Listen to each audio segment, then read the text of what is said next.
আসসালামু আলাইকুম প্রিয় দর্শক, অন্য মঞ্চ অনুষ্ঠানে আপনাদের স্বাগত জানাই। দাদা, আমার প্রথম যে প্রশ্নটা, নেত্রী যখন আপনার এফসিসি তে প্রোগ্রাম করবেন বলে বলেছিলেন, তখন আমাদের দেশের সরকার প্রধান থেকে শুরু করে বাকি আন্ডা বাচ্চা যা আছে সবাই বলছিল এটা এআই জেনারেটেড কথাবার্তা বলবেন, এই করবেন সেই করবেন। আপনি তো প্রোগ্রামের একদম প্রথম সারিতে উপস্থিত ছিলেন, সম্ভবত প্রশ্নও করেছিলেন, আপনি প্রশ্ন রেখেছিলেন। আপনার কাছে কি মনে হয়েছে বিষয়টা? না, আমি তো নয় বাদই দিলাম আমার নিজের কথা, কিন্তু ওখানে মানে পশ্চিমা গণমাধ্যমের সকলেই ছিল। কারণ ওটা ফরেন করেসপন্ডেন্ট ক্লাব, এবং সেখানে পরবর্তীকালে আমরা দেখলাম রয়টার্স, সিএনএন সবাই এটা কভার করেছে। সুতরাং তারা কেউ এই প্রশ্নটা বাংলাদেশের কিছু অর্বাচীন লোক ছাড়া আর কেউ প্রশ্ন তোলেনি যে এটা এআই এর মাধ্যমে হচ্ছে।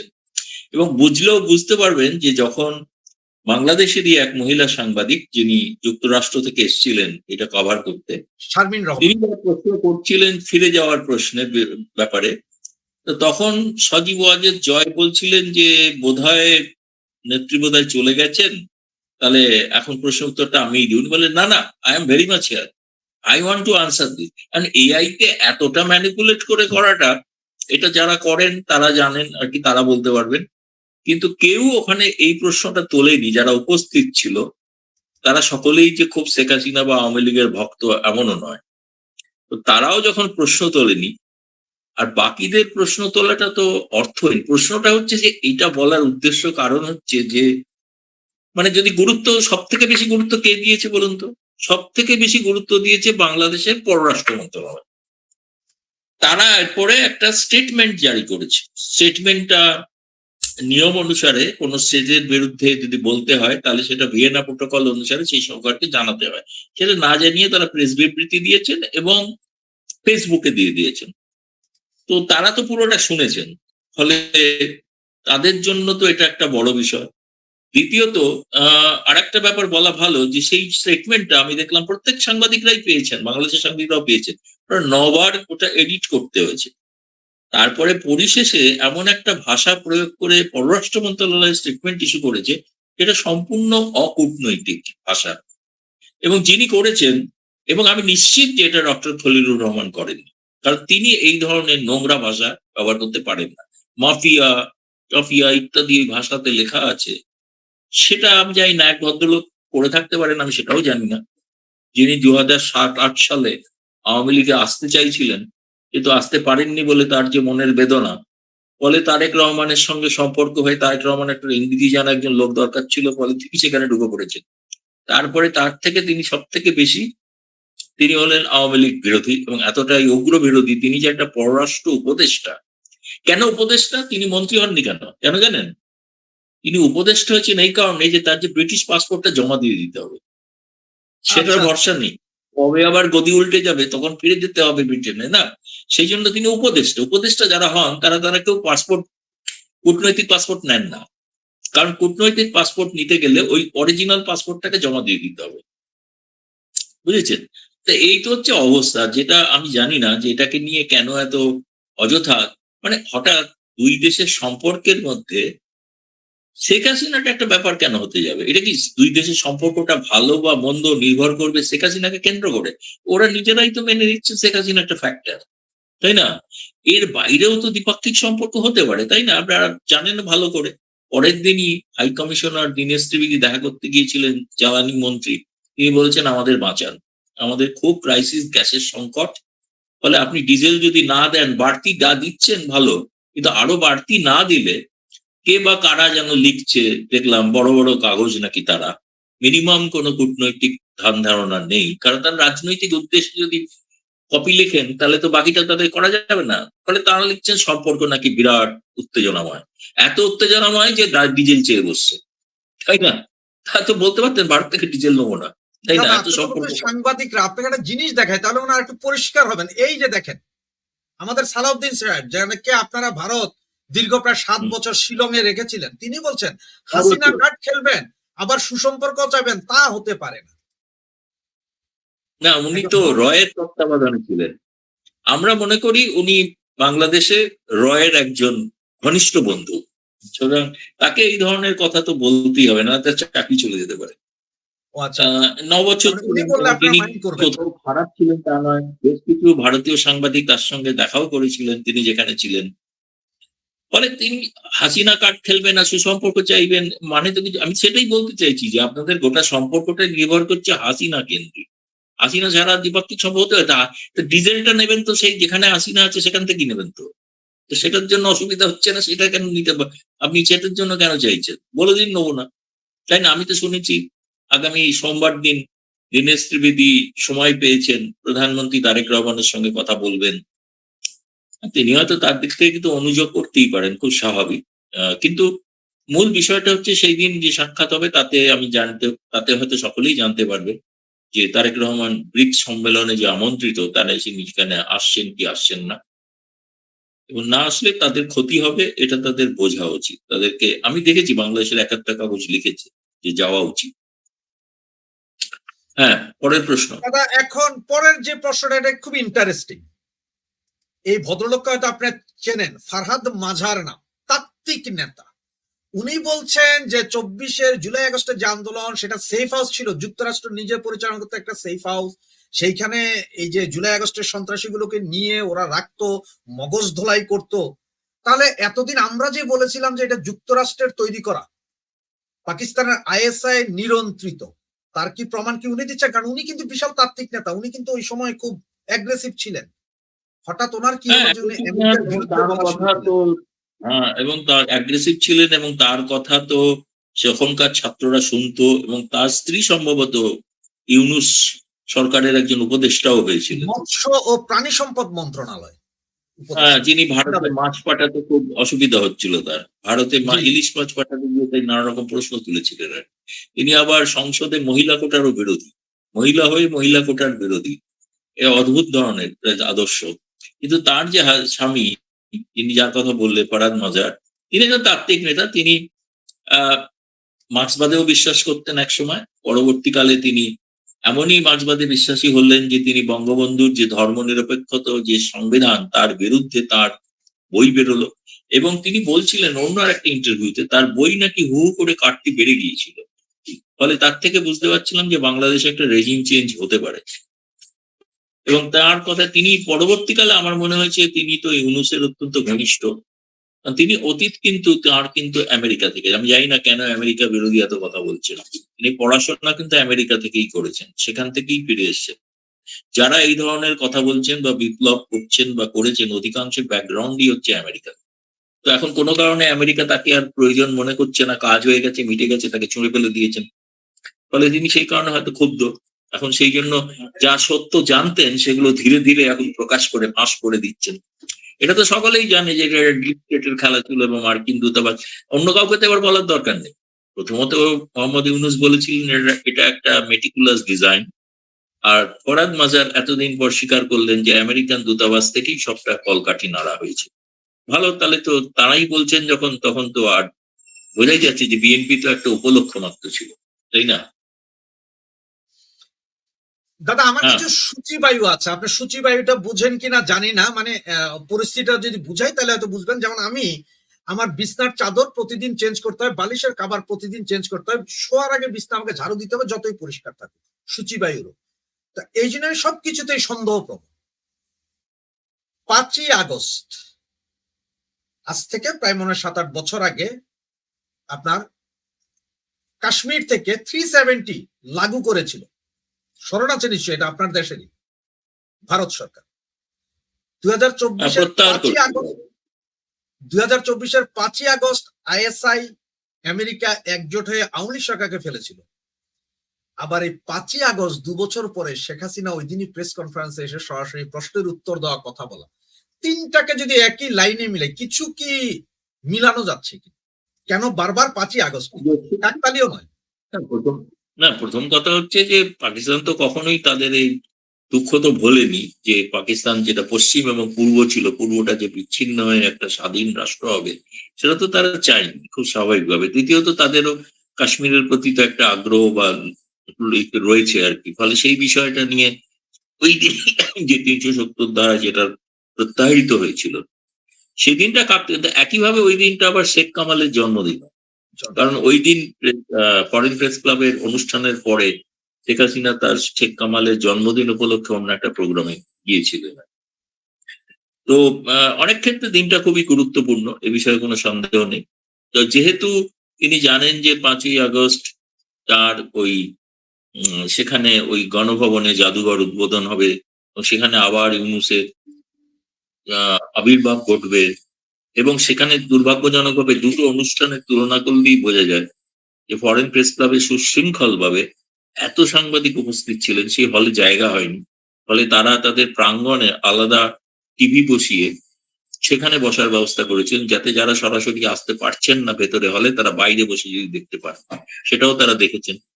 এতটাই সুশৃঙ্খল ছিল। আর যে অনুষ্ঠানটা আমরা দেখলাম, এখানে রাষ্ট্রপতিকে বলতে হচ্ছে যে আপনারা এরকম অসভ্যতা করবেন না, শৃঙ্খলা মেনে চলুন। সে ঠিক যেমন মানে যে ধরনের হট্টগোল হয়েছে, তাতে সমস্ত রাষ্ট্রদূতেরা, হাই কমিশনাররা ওই প্রাঙ্গণ ছেড়ে চলে যেতে বাধ্য হয়েছে। সেই ভিডিওটা সবাই দেখেছে। ফলে একটা টোটাল যে নৈরাজ্য মধ্যে এখনো বাংলাদেশ, তার একটা বড় প্রমাণ হচ্ছে সাকিব সেদিন ওই প্রোগ্রামে যোগ দিয়েছিল বলে তার বাড়ি ভাঙচুর করা হলো, শুধু এবং সাকিব নয়, নওফেলের বাড়িও ভাঙচুর করা হয়েছে। হ্যাঁ বলছি। তো এখন যদিও সাকিব খুব চমৎকার রিয়াকশন দিয়েছে, সে বলছে আমি বাড়িটা আসলে ভেঙে নতুন করে তৈরি করতে চাইছিলাম, ভাঙাটা তো একটা খরচ আছে, ফলে ওরা ভেঙে দিয়েছে, আমার খরচটা বাঁচিয়ে দিয়েছে, সেটা বলছে সাকিব। তো পরে এটাও বলেছে সে বাংলাদেশে ফিরতে চায়, সব বিচারের সম্মুখীন হতে চায়, কিন্তু তার নিরাপত্তা প্রয়োজন। আর নওফেলেরও চট্টগ্রামের বাড়িতে বারবার ওই বাড়িতে হামলা হয়, বারবার হয়, এবারও হয়েছে। কারণ ওই বাড়িটা হচ্ছে যে চট্টগ্রাম, যেখানে জামায়াত এবং এদের যে জমায়েত, সেই জায়গায় একটা বাতিঘরের মতো, মুক্তিযুদ্ধের আদর্শের বাতিঘর মতো ওই বাড়িটা কাজ করে। ফলে সেটা তো একটা আদর্শগত লড়াই, সেই কারণে নওফেলের বাড়ি আক্রান্ত হয়েছে, জ্বালিয়ে দেওয়া হয়েছে। এবং এটা প্রমাণ করে যে সেই যে ইউনূসের সময় যে মব কালচার, যেটার নিন্দা বিএনপিও করত, আজকে কিন্তু দেখা যাচ্ছে সেই মব কালচারটা অব্যাহত। শিল্পপতিদের ওপর চাঁদাবাজি অব্যাহত। তাদের যদি তারা চাঁদা না দেন, তাদের কারখানা, শিল্প সংস্থা তাদের খুলতে দেওয়া হবে না, কাজ করতে দেওয়া হবে না। আমি নাম বলছি না, কিন্তু আমি নিজে ব্যক্তিগতভাবে জানি এই সমস্ত শিল্প গোষ্ঠীর ওপরে কি ধরনের হামলা চলছে। ফলে গোটা দেশের অর্থনীতিকে প্রায় পঙ্গু করে দেওয়া হচ্ছে। তাই রাসেল। দাদা, অনেকের আজকে কোশ্চেন ছিল, অনেকে SMS ও করেছে এর আগে, যার কারণে আমাকে একটু অন্য জায়গায় যেতে হচ্ছে। সেটা হচ্ছে যে ওরা সবাই জানতে চাচ্ছে আপনার কাছ থেকে যে পাকিস্তানে একটা সমস্যা। ওরা বলতে চায় পাকিস্তানে আসিফ মনির সম্ভবত ক্ষমতা নিয়ে নিচ্ছে, পাকিস্তানে কি রেজিম চেঞ্জের কোনো ইয়ে হচ্ছে কিনা, এর পরপরই আবার বাংলাদেশেও এটার কোনো প্রতিক্রিয়া হয় কিনা। না, বাংলাদেশের প্রতিক্রিয়া বলতে আমি তো যেটা শুনেছিলাম প্রথমে, সেটা আমি বলেও ছিলাম প্রকাশ্যে, সেটা হচ্ছে যে রাষ্ট্রপতি শাহাবুদ্দিনকে যেরকম পদত্যাগ করতে বলা হলো, তিনি দেশ ছেড়ে সিঙ্গাপুরে চলে গেছেন, এবং সেনাপ্রধান ওয়াকারুজ্জামান তাকেও নাকি সরিয়ে দেওয়া হতে পারে।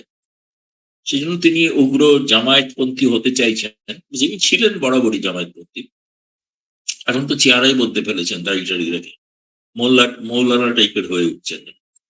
সেই সেনাপ্রধান তিনিও এয়ার অ্যাম্বুলেন্স নিয়ে, সেনাপ্রধান নিজে এয়ার অ্যাম্বুলেন্স নিয়ে তার কোনো ঘনিষ্ঠ আত্মীয়র অসুস্থতার কারণে সব পরিবারের সকলকে নিয়ে তিনি কিন্তু চলে গেছেন সিঙ্গাপুরে। হয়তো তিনি ফিরে আসবেন, আশা করা যায়। মানে এতটাই তার আত্মীয়ের প্রতি এতটাই। সিঙ্গাপুর একটা হচ্ছে বলা যেতে পারে দ্বিতীয় ডিপ স্টেট, যেখানে প্রচুর মাধ্যমে প্রচুর কিছু আলোচনা হয়ে থাকে, যেগুলো অনেক ক্ষেত্রে রেজিম চেঞ্জ বা আমেরিকার স্বার্থ সংক্রান্ত বিষয়, এখানে অনেক সিদ্ধান্ত হয়ে থাকে। এখন সেটা এখনো আমার কাছে কোনো খবর নেই, আমি জানি না। তবে আসিফ মনির যেরকম ওয়াশিংটনের খুব ঘনিষ্ঠ ব্যক্তি, ওয়াকারুজ্জামানও ওয়াশিংটনের ঘনিষ্ঠ ছিলেন, এবং তাকে যদিও আমেরিকা কখনোই সবসময় প্রকাশ্যে কোনো সেনা শাসন পছন্দ করে না, তারা চায় কোনো না কোনো ভাবে একটা গণতান্ত্রিক ব্যবস্থা থাকুক, তার আড়ালে সেনা থাকুক। এখন ফলে সেনা অভ্যুত্থান এরকম কিছু ঘটবে কিনা, ঘটলেও সেটা আমেরিকা চাইবে কিনা, সেটা সম্পর্কে আমি নিশ্চিত নই। তবে এটা ঘটনা যে ওয়াকরুজ্জামানের ভবিষ্যৎটা কিছুদিনের মধ্যেই নির্ধারিত হতে চলেছে। হয় তিনি তো এমনি আগামী বছর তার অবসর নেওয়ার কথা। অবসর নিয়ে কি করবেন? অবসর নিয়ে কি তিনি অন্য কোনো ভূমিকায় আসতে পারেন? সেক্ষেত্রে ওয়াশিংটনের একটা সবুজ সংকেত প্রয়োজন। হয়তো সেটা সিঙ্গাপুরে আলোচনা চলছে, সেটা এখনো প্রকাশ্যে আসেনি। সেটা এলে তখন হয়তো জানা যেতে পারে। দাদা, এই যে ওই দিন 5 তারিখের প্রোগ্রাম শেষ হওয়ার পরে আমি যতটুকু জানি যে আপনারা সাংবাদিকরা এরপরও প্রায় 2-3 ঘন্টা ওখানে বিভিন্ন জনের সাথে আলাপ আলোচনা করছেন, বিদেশি সাংবাদিক আপনারা সব। 5 তারিখের এই প্রেস কনফারেন্সের পরে আন্তর্জাতিক মিডিয়ার যারা উপস্থিত ছিলেন ওদের মনোভাব কি বুঝতে পারলেন আপনি? ওদের মনোভাব হচ্ছে ওরা ন্যাচারালি খুবই অভিভূত যে শেখ হাসিনা তার পক্ষে যতগুলো সম্ভব প্রশ্নের তিনি জবাব দিয়েছেন। সে পছন্দ হোক না হোক, কিন্তু সেটাকে তারা তার গুরুত্ব দিয়ে তারা প্রকাশ করেছেন। ভারতের জাতীয় গণমাধ্যমেও প্রকাশিত হয়েছে, অন্যত্রও প্রকাশিত হয়েছে, আন্তর্জাতিক মিডিয়াতে প্রকাশিত হয়েছে, পশ্চিমা গণমাধ্যমেও প্রকাশিত হয়েছে। এবং তারা হয়তো অনেকে আরেকটু সাংবাদিক সুলভ আগ্রহের কারণে তারা জানতে চাইছিলেন যে তিনি কবে ঠিক যাবেন। সেই প্রশ্নটার উত্তর সরাসরি তো শেখ হাসিনা দেননি। তিনি বলেছেন বিজয়ের মাস তখন যাবে।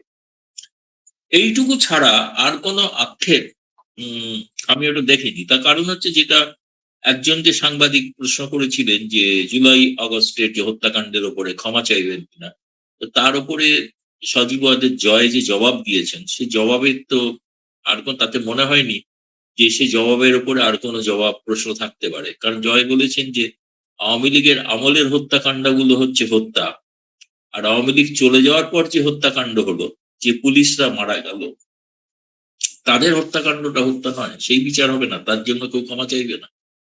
বরঞ্চ সেই বিচার হবে না বলে ইউনূস তো দায় মুক্ত একটি আইন পাশ করলেন, এবং সেই আইনটা বর্তমান সরকারও মেনে চলছেন, তাই না? তো সুতরাং আওয়ামী লীগের সময়কার মৃত্যুটা মৃত্যু, আর বাকি সময়ের মৃত্যুটা মৃত্যু নয় বা হত্যা নয়, এটা কেমন ধরনীয় হলে সবটাই হোক বিচার হোক, তাই না? তাহলেই তো বোঝা যাবে। ওনার এই সজীব ওয়াজেদ জয়ের এই কথাটার পরে আসলে, এবং আজকে একটা ফটো কার্ড দেখার পরে আমার মাথায় যেটা চিন্তা আসছে, আপনাকে আগে একটা ফটো কার্ড দেখায়। প্রথম হচ্ছে যে এইটা, এই যে সালাউদ্দিন আহমেদ গুম, শেখ হাসিনা, কামাল, জিয়াউল হাসানের সম্পৃক্ততা পেয়েছে তদন্ত সংস্থা। সালাউদ্দিন মানে হচ্ছে শিলং সালাউদ্দিন, যিনি স্বরাষ্ট্রমন্ত্রী। উনি ইন্ডিয়াতে থেকে উনি নাকি গুম ছিলেন। তাহলে এখন আমার প্রশ্ন হচ্ছে যে এই যে এটা আজকের একটা পত্রিকার খবর, 121 জন আওয়ামী লীগ মন্ত্রী এমপি কারাবন্দী রয়েছে। 300 এমপির মধ্যে বাকি যারা আছে, অনেক মন্ত্রী, অনেক সংসদ সদস্য, নেতা কর্মী কোথায় আছে কেউ জানে না। কেউ বলে ইন্ডিয়াতে, কেউ বলে সিঙ্গাপুর, দুবাই। তাহলে তো এরাও 24-এর 5ই আগস্ট আমরা সকলকেই গুম করা হয়েছে নাকি? সালাউদ্দিনেরটা না, যদি গুম যাদের হয়, না, তার চেয়েও বড় কথা হচ্ছে যে জেলের মধ্যে মারা গেছেন তো, জেলের মধ্যে মারা মন্ত্রী গেছে। মারা গেছেন। তাহলে জেলের মধ্যে জেলের জেলের মধ্যে মারা যাওয়াটা কিন্তু হচ্ছে নিয়ম অনুসারে সেটা কিন্তু কাস্টোডি ডেথ মানে তার একটা ম্যাজিস্ট্রিয়াল এনকোয়ারি হওয়া উচিত। সেটাও তো হয়নি। আইনের শাসন না থাকলে যা যা হয় তাই তাই ঘটছে। ফলে যে কথাগুলো আপনি বলছেন যে আরো অনেকে নিখোঁজ, যারা ভারতে আছেন এটা তো ভারত সরকার জানে, তাই না? কারা এখানে আছেন, কারা থাকছেন, যেসব মন্ত্রী, নেতা ইত্যাদি। কিন্তু বাকি অনেকে আছেন, এটা ঘটনা যে তারা তো সত্যিই নিখোঁজ। তারা কি গুম খুন হয়েছেন, নাকি তাদের আটকে রাখা হয়েছে? যেমন আমি দেখছিলাম ওই ফরহাদ মাজার বোধহয় একটা গুম খুন নিয়েও মন্তব্য করেছেন কিছু একটা, যে সেইগুলো যদি হয়ে থাকে তাহলে সেই সব গুম খুনের ছবিতে হঠাৎ তোয়ালে কেন দেখা যাচ্ছে, পাখা কেন দেখা যাচ্ছে, সেই ছবিগুলো কি পরে তৈরি করা হয়েছে? সবটাই তো পরে। যেটা বলা হয় যে শেখ হাসিনাকে তারা চাইছেন, তো কিন্তু শেখ হাসিনা যখন ভারতে এসেছিলেন তখন তো তিনি অপরাধী নন। তার বিরুদ্ধে যে অপরাধ সেটা তো পরবর্তী বিষয়।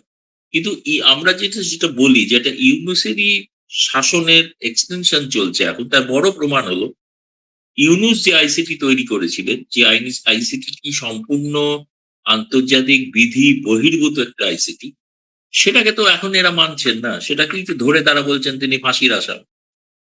ফাঁসির আসামিতে সেটা তো ইউনূস আমলে হয়েছে, সেটাকে বিচার হয়েছিল, একজনের অবর্তমানে বিচার হয়েছিল। সেটা কি বিচার ব্যবস্থা, সেটা কি সঠিক বিচার? সেটা তো ফ্যাসিস্ট আমলে যা হয়ে থাকে তাই হয়েছে, যে আপনাকে বিচারের কোনো সুযোগ দেওয়া হবে না, আমি রায় বলে দেবো, সোজা কথা, রায়টা গোটা থেকে ঠিক হয়ে আছে। সেটা তো আর ন্যায় বিচার হলো না, তাই না? আন্তর্জাতিক ট্রাইব্যুনালের নিয়ম অনুসারে তার যা নিয়ম কানুন রয়েছে সেই অনুযায়ী কি ট্রাইব্যুনাল গঠিত হয়েছিল? তো হয়নি, এই নিয়ে তো অনেক প্রশ্ন আছে। কিন্তু দেখা যাচ্ছে বিএনপি সরকার সেটাকেই মানছেন, সেটাকেই বলে যাচ্ছেন, তাই না? হ্যাঁ, রাশেদ ভাই। দাদা, এই যে আরেকটা জিনিস, এটা একটু ইন্টারন্যাশনালি, যে সৌদি আরব একটা ইয়ে করেছে, টাই আপ করেছে, বাংলাদেশ সহ অনেক 19টা দেশ জয়েন করেছে। আজকে কিন্তু ইরান অলরেডি সরাসরি হুমকি দিয়েছে যে টাই আপের ব্যাপারটা, যে এটা ওরা অন্যভাবে দেখছে। বাংলাদেশের উপরে কি কোনো ইম্প্যাক্ট আসতে পারে এতে? না, বাংলাদেশের যে সমস্ত জাহাজে বাংলাদেশের পণ্য আসার কথা হরমুজ প্রণালী দিয়ে, সেগুলো ইরান অনুমতি দেবে না, বা জোর করে পাঠানোর চেষ্টা হলে সেগুলোকে ইরান ধ্বংস করে দিতে পারে। ফলে বাংলাদেশ ক্ষতিগ্রস্ত হবে, এরকম একটা মানে যে সামরিক জোটে, একটা মানে যে সামরিক জোটটার জাতিসংঘের অধীনে নয়, সেই ধরনের সামরিক জোটে অংশগ্রহণ করাটা, এটা বাংলাদেশ আমার মতো একটা বড় ধরনের ঝুঁকি নিয়েছে। মানে যারা মুখে এত কথা বলেন তারা নাকি ফিলিস্তিনের পক্ষে, কিন্তু এটা তো ইসরায়েলের পক্ষে চলে যাওয়া হলো। তাহলে বাংলাদেশ কি শিবির পরিবর্তন করছে? বাংলাদেশ কি এখন ইসরায়েলের পক্ষে যাচ্ছে? সেটা একটা বিষয়, কিন্তু এটা ভাবার বিষয় আছে। বাংলাদেশ তার কিন্তু পররাষ্ট্র নীতি পরিবর্তন করছে, তার সমস্ত ইঙ্গিত পাওয়া যাচ্ছে। কেবল ভারত বিরোধিতা নয়, সে আন্তর্জাতিক ক্ষেত্র যে ধরনের সামরিক জোটে, আগে কিন্তু কোনো সামরিক জোটে সামিল হতো না বাংলাদেশ। শেখ হাসিনা এবং শেখ হাসিনা কিন্তু কোয়াডে যুক্ত হতে চাননি, যদিও কোয়াড কোনো সামরিক জোট নয় তা সত্ত্বেও। কিন্তু পরবর্তীকালে এখন আমরা দেখছি যে বাংলাদেশ কিন্তু সামরিক জোটে ঢুকছে, এবং যে সামরিক, তারপরে বাংলাদেশের যে সার্বভৌমত্ব, সেটা তো অন্য দেশের কাছে তারা তাহলে বিক্রি করে দিচ্ছেন, অথচ অভিযোগ করতেন শেখ হাসিনার ব্যাপারে।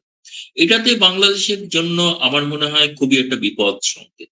এটা বাংলাদেশকে কোন জায়গায় নিয়ে যাবে আমি জানি না। মরিয়া হয়ে তারা কোনোভাবে নিজেদের সরকার টেকানোর নাম করে যেটা করতে চলেছেন অগণতান্ত্রিক পথে, এটা বাংলাদেশের পক্ষে সঠিক কোনো আমি ভবিষ্যৎ দেখছি না আর কি। এটা খুবই চিন্তার বিষয় হয়ে দাঁড়াবে, কোনো সন্দেহ নেই।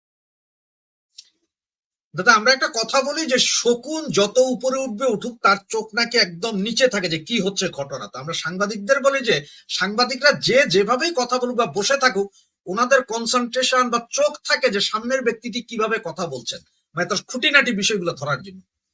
5 তারিখের এই প্রোগ্রামে নেত্রী যেভাবে কথা বলেছেন বা যা কিছু বলেছেন, কনফিডেন্স লেভেল বা উনি দেশে ফিরে আসার যে ইয়েটা, আকাঙ্ক্ষা, আপনি আসলে কতটুকু দেখলেন? না, সেটা তো তিনি সুদৃঢ়ভাবেই বলেছেন। তিনি তো বলেছেন তিনি রাজনীতি করার জন্য যাচ্ছেন না, যেটা বলা হচ্ছে যে তাকে রাজনীতি করতে দেওয়া হয়েছে। তিনি তো রাজনীতির কথা বলেননি, তিনি বলেছেন মানুষ দুঃখে আছে, কষ্টে আছে, তার পাশে আমি থাকতে চাই। আমি প্রধানমন্ত্রী হওয়ার জন্য যাচ্ছি না, বা কালকে গিয়েই তারেক রহমান সরকারকে উৎখাত করে নতুন নির্বাচন করে ক্ষমতায় যাবো, সে কথাও বলেন। উনি বলছেন আমি যাচ্ছি মানুষের পাশে, আমার অনেক দিন হয়ে গেছে, 2 বছরের উপর, আমার দেশের মানুষ আমায় চাইছে, ফলে আমাকে সেখানে যাওয়া উচিত। এবার আমার প্রশ্নটা হচ্ছে, ধরুন শেখ হাসিনা সেখানে যদি যে গেলই শেষ পর্যন্ত, তাহলে তার বন্দি প্রত্যার্পণের দরকার পড়ছে না, তারা তো তাকে পেয়াচ্ছেনই সেখানে। তো সেই অনুসারে তারা ব্যবস্থা যা যা নেওয়ার নেবেন, তো সেটার জন্য তিনি তো প্রস্তুত, কিন্তু প্রস্তুত আছেন, তাই না? এখন সেটা যদি তারা ভাবছেন যে এখানে বসে এটা করছেন, সেরকম কিছু নয়, এটা রাজনীতি করছেন, রাজনীতির কথা তো উনি বলেন এটা। আর মত প্রকাশের স্বাধীনতা তো ভারতে আছে, তাই না? আমরা তো কাউকে বলতে পারি না, যে সাংবাদিকদেরও বলতে পারি না, তাহলে আমরা সাংবাদিকরাই সরকারের বিরুদ্ধে বলতাম। যদি ফরেন কারেন্স ক্লাবকে যদি নিষেধ করা হতো, এটা করতে পারবেন না, তাহলে তো আমরাই সোচ্চার হয়ে সেদিন রাজপথে থাকতাম। শেখ হাসিনার জন্য নয়, আমাদের সাংবাদিক স্বাধীনতায় হস্তক্ষেপ করার জন্য। আর শেখ হাসিনা এখানে একজন অতিথি, তাকে কি করে বলা হবে যে তিনি কি বলবেন, আর কি তার স্ক্রিপ্ট, সেটাও কি ভারত সরকার তৈরি করে দেবে, নাকি বিএনপি তৈরি করা স্ক্রিপ্ট নিয়ে তিনি কি রাষ্ট্রপতি যেভাবে ভাষণ দেন সেভাবে কি ভাষণ দেবেন নাকি? তিনি তার যে মত প্রকাশের অধিকার, তিনি সেটা মত প্রকাশ করবেন। তা সে মত প্রকাশে কেউ খুশি হতে পারেন, কেউ অখুশি হতে পারেন, সেটা দেখার তো ভারতের কাজ হয় না। ভারতের বক্তব্য হচ্ছে এখানে তিনি আওয়ামী লীগের নামে কোনো সাইনবোর্ড খুলে, কোনো অফিস খুলে কোনো রাজনৈতিক আন্দোলন, প্রতিবাদ এসব করতে পারবেন। কিন্তু তার তো ব্যক্তি স্বাধীনতা আছে, সেই ব্যক্তি স্বাধীনতা অনুসারে তিনি যা করার করছেন। এটাকে রাজনৈতিক দৃষ্টিতে দেখাটাই আমার মনে হচ্ছে ভুল হচ্ছে। আর গোটা বিষয়টাকে শেখ হাসিনা কেন্দ্রিক করে ফেলছেন, যে শেখ হাসিনার নাকি কোনো গুরুত্ব নেই, শেখ হাসিনার নাকি অবশ্যই। ইররেলিভেন্ট, এখানে কেউ নাকি বাংলাদেশে চায় না। তো তারা মাথা কামাচ্ছেন কেন এত? ঠিক আছে, না তো চায় নাকি ইররেলিভেন্ট? আপনার তাকে নিয়ে তো সকাল সন্ধে ভাই ভেবেই চলেছেন। যতটা না যতটা না মানে আওয়ামী লীগ ভাবছে, আওয়ামী লীগের কিছু কিছু একটা ব্যাপার বলে রাখা ভালো, এই প্রসঙ্গে সুযোগ এলো বলে। আওয়ামী লীগের কিন্তু সেই সময়ের যে ঘটনা 2024, তাতে অনেকেরই সন্দেহ যে কিছু আওয়ামী লীগের লোক তারা হয়তো ষড়যন্ত্রের শিকার হয়েছেন এবং তারা একটা ষড়যন্ত্রকারী রোল প্লে করেছেন। কারা নিশ্চিত নয়, ভবিষ্যতে শেখ হাসিনা কোনোদিন একদিন তদন্ত করে বের করবে কারা তারা। কিন্তু আমি আর একটা জিনিস লক্ষ্য করেছি, এটা আমার বলতে আমার খারাপ লাগছে, তবুও আমি বলতে বাধ্য হচ্ছি। এখনো কিন্তু সেই ধরনের কিছু লোক আছে যারা আওয়ামী লীগের নাম করে বিভ্রান্তি ছড়াচ্ছেন এবং বিরূপ প্রচার করছেন, এমনকি বহু তথ্য বিরোধীদের হাতে তুলে দিচ্ছেন। এদের সম্পর্কে আওয়ামী লীগ নেতৃত্ব তখনও যেমন সতর্ক ছিলেন না কিছুটা, আজও তেমনি অনেকটা সতর্ক নন। কারণ শেখ হাসিনার সঙ্গে কারা দেখা করছেন, কারা কথা বলছেন, সেই তালিকা মানে আমি এত ঘনিষ্ঠ হওয়া সত্ত্বেও আমি জানি না।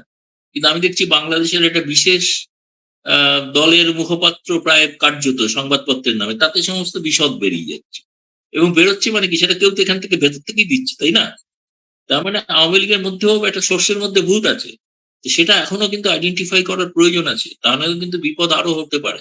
সতর্ক হওয়া দরকার, এটা কারা, এটা চিহ্নিত করা দরকার। কারণ কারা দেখা করবেন এই তালিকাটা শেখ হাসিনা তৈরি করে, এবং শেখ হাসিনা সেই তালিকাটা ভারতীয় নিরাপত্তা এজেন্সির হাতে দেন বা আরো কারুর কাছে দেন। এরকম যারা তালিকা পান তাদেরই কেউ কি এটা ফাঁস করে দিচ্ছেন। এটা আমার মানে আজকের পর থেকে এটা মাথায় ঢুকেছে এবং আমি বেশ চিন্তিত। যেমন আমার মনে হচ্ছে শেখ হাসিনার নিরাপত্তা ব্যবস্থা আরো জোরদার করা প্রয়োজন আছে। তিনি ঘন ঘন তাকে যাতে দেখা না যায় সেরকম হওয়াটাই বাঞ্ছনীয়। কোন একটা কত ষড়যন্ত্র দানা বাঁধছে, সেটা দেখে আমি কিন্তু খুব আতঙ্কিত। আশিক ভাই। দাদা, এই যে আমাদের বাংলাদেশের আজকের বিভিন্ন পত্রিকা, এমনকি বিবিসি বাংলাতেও এই নিউজটা করা হয়েছে যে ভারত সরকার শেখ হাসিনাকে আর বহন করতে চাচ্ছেন না। তার কারণ হচ্ছে ওনারা যে যুক্তিটা দিয়েছে, রণধীর জয়সওয়াল 4 দিন আগে বলেছিলেন যে শেখ হাসিনা কোথায় কি বলবে এটা তো ভারত সরকারের কোনো বিষয় নেই। সেই আজকে নাকি আবার উনি বলেছেন যে শেখ হাসিনা কি বলেছেন তা ভারত সরকারের দায়িত্ব নাই। ওনারা বুঝাতে চাচ্ছেন যে হঠাৎ করে রণধীর জয়সওয়াল কেন আজকে আবার সাংবাদিক সম্মেলন করতে হবে, যদি ওনারা আসলে ওইভাবেই একেবারে ভুল ধারণা, এটা বাংলাদেশের লোকেরা জানে না। আমাদের এখানে সপ্তাহে 2 দিন ব্রিফিং হয়, একদিন মঙ্গলবার, একদিন শুক্রবার। শুক্রবারে এই প্রশ্নটা হয়েছে, যেহেতু বাংলাদেশ সরকার একটা প্রতিবাদ করেছে, সেই জন্য সেই প্রশ্নটা সাংবাদিকরা করেছে। তখন উনি বলছেন যে আমি আগেও বলেছি, আবার বলছি, এই সাংবাদিক বৈঠকের সঙ্গে ভারত সরকারের কোনো হাত নাই। কিন্তু এবং এখানে তিনি যা বলেছেন তার সঙ্গে আমরা সহমত নই। এছাড়া তারা কি বলবে যে আমরা সহমত? তো সহমত হলে তো সঙ্গে সঙ্গে ব্যবস্থা নিতে হয়, তাই না? সেটা তো সম্ভব নয়। এটাকে অযথা বিবিসি বাংলা, আমার জানি না, আমার সঙ্গে অনেকেরই কথা হয়, বিবিসি বাংলার সাংবাদিকের সঙ্গে কথা হয়। এখন ওই সংবাদপত্রে, সংবাদ গোষ্ঠীতে ওই ধরনের সংবাদ না ছাপলে ছাপা হবে, কি করা যাবে? তাকে ওইভাবে কোথাও কোনো সূত্র আছে শেখ হাসিনাকে ভারত চায় না? কেউ বলেছেন? ভারত সরকারের কোনো আধিকারিক বলেছেন? তিনি ইন্টারপ্রেট করছেন, তাই না? কে বলেছেন যে ভারত সরকার চায় না? ভারত সরকার চায় না এটা কাউকে বলতে হবে তো। তিনি বসে বসে একটা মন গড়া কথা বলে দিলেন, তাই না? আমার বক্তব্য হচ্ছে, আমাকেও খবরটা অনেকে বাংলাদেশ থেকে পাঠিয়েছে, আমি বলেছি খবরের সোর্স কি, সোর্সটা তো জানা দরকার, তাই না? আমি যদি কিছু লিখি বা কিছু বলি তাহলে আমি কাউকে একটা কোট করে বলবো, তাই না? তো সেই কোটেশন নেই, কিছু নেই, কারণ ওই ধরনের খবর ছাপা, কারণ খবরটা কেন হয়েছে জানেন? ওটা হচ্ছে এই কারণে যে বিবিসি বহু তর্ক বিতর্কের পর শেখ হাসিনার প্রেস কনফারেন্সটা দেখাতে বাধ্য হয়েছিল, এবং তাতে লাইভ 2 কোটি লোক দেখেছে বিবিসির থেকে। 2 কোটি লোক বিবিসি দিতে, সমগ্র সারা পৃথিবী জুড়ে তো 44 কোটি, কিন্তু তার মধ্যে বিবিসিরই 2 কোটি অবদান আছে। এবং তখন যখন দেখেছে তারা যখন এতটা করে ফেলেছে, তাহলে এবার একটা কাউন্টার করতে হয়, ব্যালেন্স করতে হয়। ব্যালেন্স করতে গিয়ে ও ঠিক আছে শেখ হাসিনা যা বলেছেন ভারত একমত নয়, ভারত চায় না, এটা বলে আবার তাদের যে কনস্টিটুয়েন্সি যেটা তাকে স্যাটিসফাই করা হবে, সেটা এর মধ্যে কোনো আমাকে কেউ যদি বলেন যে একটা সত্যতা আছে, এত বড় সোর্স বিবিসির আছে, আমার ভারতে তো মনে হয় না। আমি অন্তত সকাল থেকে রাত অনেকে নানাবিধ জায়গায় কথা বলি, ভারত সরকারের সঙ্গে কথা বলি, আমাদের ন্যাশনাল সিকিউরিটি অফিস আছে সেখানে কথা বলি, যদি বলেন গোয়েন্দা তাদের সঙ্গেও কথা বলি, তাদের জানতে চেয়েছিলাম যে সত্যি এটা নিয়ে কি কোনো আপত্তি বা কিছু আছে, বলে কিচ্ছু আপত্তি নেই। ভারত সোজা কথা হচ্ছে, আমি কয়েকজন এক্সপার্টের সঙ্গে কথা বলেছি, তার মধ্যে এক্সপার্ট একজন আমাকে বলেছেন, যিনি জওহরলাল নেহরু বিশ্ববিদ্যালয়ের অধ্যাপক সঞ্জয় ভরদ্বাজ, তিনি বাংলাদেশের ওপরে কাজ করে থাকেন, বাংলাদেশ নিয়ে তিনি গবেষক। তিনি বলেছেন ভারত এটা ভারসাম্যের রাজনীতি করছে, ভারসাম্যের কূটনীতি, মানে বিএনপি কে অবজ্ঞা করছেন না, নির্বাচিত সরকার যখন তার সঙ্গে সরকারের সঙ্গে সমর্থন বা সহযোগিতা রাখার চেষ্টা করে যাচ্ছে, যেমন ডিজেল চেয়েছেন ডিজেল হয়তো পাঠিয়ে দেবেন, কিন্তু তাই বলে আওয়ামী লীগকে উপেক্ষাও করছে। দুটো এই ভারসাম্যের রাজনীতি। আওয়ামী লীগ দীর্ঘদিনের পুরনো বন্ধু, তাদের ভারত অনেক উপকৃত হয়েছে নিরাপত্তার দিক থেকে, ফলে তাকে ভুলে যাবে কি করে, তাকে ভুলে যাওয়া তো সম্ভব না। ফলে এইটা বুঝতে পারছেন না। এর মানে এই নয় যে শেখ হাসিনা কালকে গিয়ে তারেক রহমানকে উৎখাত করে ক্ষমতায় বসবেন আর পেছনে ভারত থাকবে, এটা নয়। ভারত বলছে যে তিনি যা বলেছেন, তিনি তো যে কথাগুলো বলেছেন সেই কথাগুলো তো আমরা জানতাম যে কি বলবেন, ফলে তার সঙ্গে তো আমরা আগেও বলেছি একমত, এখনো বলছি একমত, কিন্তু সেটা বলতেই হবে তাকে। তিনি যদি একমত হয়ে যান ভারত, তাহলে তো ভারত একটা পক্ষ নেওয়া হয়ে গেল না। ভারত তো কোনো পক্ষ নিচ্ছে না, ভারত তারেক রহমানকে উপেক্ষা করছে না। তারেক রহমানকে যে আমন্ত্রণ জানিয়েছিলেন প্রধানমন্ত্রী নরেন্দ্র মোদী, প্রথম বিশ্বের প্রথম নেতা, আজ পর্যন্ত তার স্বীকৃতি পর্যন্ত ভারতে পাঠান। অনেকে হয় না যে আপনার চিঠি পেয়েছি বিচার করে জানাও, স্বীকৃতিও দেন। ব্রিক্স এর সভাপতি নরেন্দ্র মোদী, তিনি আমন্ত্রণ জানিয়েছেন বিমস্টেকের সভাপতিকে, যিনি তারেক রহমান। আজকে অন্য কেউ প্রধানমন্ত্রী হলে তাকেই করতেন। এখন তার সেইটারও কোনো প্রাপ্তি শোক নেই, খালি বলা হচ্ছে যাবে কি যাবে না, হাসিনা থাকলে হবে না। আরে হাসিনা থাকলে ব্রিক্সের সদস্যপদ নেবেন না? এ তো অদ্ভুত বিষয়, তাই না? হাসিনা ভারতে আছে এই কারণে ব্রিক্সের সদস্যপদ নেওয়ার চেষ্টা করবেন না? তাহলে কি হয়েছে? ওইটা বাংলায় প্রবাদ আছে না, চোরের ওপর রাগ করে মাটিতে ভাত খাওয়া। এই থালায় খাবো না, মাটিতেই খাবো, কারণ থালাটা যেখানে ওটাতে হাসিনা আছে। এ তো মানে ছেলে মানুষ, এ তো স্কুল কলেজ লাইফের কূটনীতি, এগুলো তো ম্যাচিওর কোনো কূটনীতির লক্ষণ নয়। আমার মনে হয় যেন ওনার উচিত এখন, যে উনি যখন লন্ডন থেকে বাংলাদেশ গিয়েছিলেন, ভারতীয় এয়ার স্পেসও ইউজ করা উচিত হয়নি, কারণ হাসিনা তো ভারতে। এখনো টোটাল এয়ার স্পেস ক্যান্সেল করা উচিত, যে আমরা ভারতীয় এয়ার স্পেস আর ব্যবহার করবো না, আমরা অন্যদিকে ঘুরে আসবো। দাদা আপনাকে সর্বশেষ লাস্ট একটা প্রশ্ন, সেটা হচ্ছে যে নেত্রী বলেছেন ডিসেম্বরের ভেতরে ফিরবেন, কিন্তু ওই দিনকার কথায় বলা হয়েছে যে বিজয়ের মাসে ফিরবেন। তাহলে আমরা মোটামুটি যদি ধরে নিতে পারি যে হয়তো ডিসেম্বরে ফিরবেন, যদি ওনাকে ঢুকতে দেওয়া না হয়, তাহলে কনসিকুয়েন্সটা কি হইতে পারে, আর ঢুকলে কি হতে পারে? না, আমার তো মনে হয় তারেক রহমান সরকার তাকে যদি একটা মানে স্পেস না দেন, তিনি তো বলছেন আমি সংঘাত চাই না, আমি তো রিকনসিলিয়েশন করতে চাই, একটা মিটমাটের জায়গা খুঁজতে চাইছি। মিটমাট যদি না করেন তাহলে প্রমাণিত হবে যে তারেক রহমান সরকার মিটমাট চান না, তারা সংঘাত চান। তাহলে সংঘাত হবে, সংঘাতের জন্য অপেক্ষা করতে হবে। ধন্যবাদ। ধন্যবাদ দাদা, ধন্যবাদ দাদা আপনাকে। সুপ্রিয় দর্শক শ্রোতা মণ্ডলী, এতক্ষণ ছিলেন আমাদের সাথে, দাদা আমাদের সাথে ছিল। দেখা হবে দাদাকে নিয়ে আবার আগামী সপ্তাহে। সে পর্যন্ত আমি রাশেদ আপনাদের কাছ থেকে বিদায় নিচ্ছি।